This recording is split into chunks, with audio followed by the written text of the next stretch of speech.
Russian dictator Vladimir Putin approved updated principles of Russia's nuclear deterrence policy according to dictatorial decree published on a government site. It is a new red line, as all others has been crossed by Ukraine, as you know, many times and nothing ever happened. So the brand new revised red nuclear line now outlines scenarios that could justify Putin's going nuclear. And Russians are okay with that. Of course, why not? After all, the boss knows what he's doing.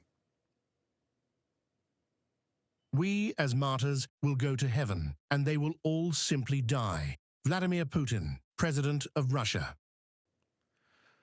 New Russian red line implied that a nuclear strike could follow after, I quote, Russian dictator. Now, aggression against the Russian Federation and its allies by a non-nuclear state with the support of a nuclear state and large-scale non-nuclear attacks such as those carried out with drones.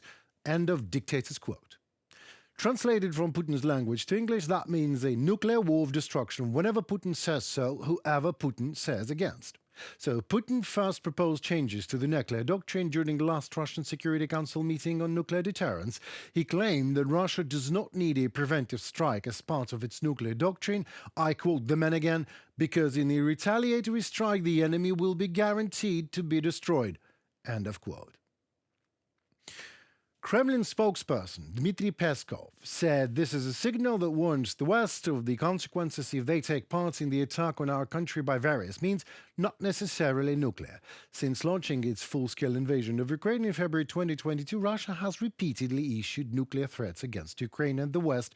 Saying repeatedly, these threats have failed to materialize ever, and Russia continues to wage its all-out war without using its nuclear arsenal.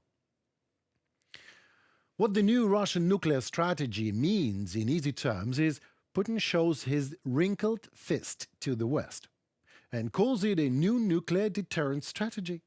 Few in the West care, of course, but what really amazes me in all this Russian nuclear fisting is that a show-off is not even somewhat addressed to the West.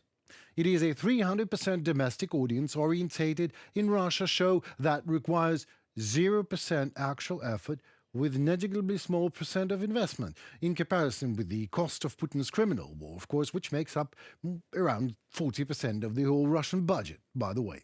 And even so, it is totally enough for Putin to become a great hero for a vast majority of Russians, even of those Russians living in Europe and America, as these people seriously believe that Russia is defending its borders in Ukraine.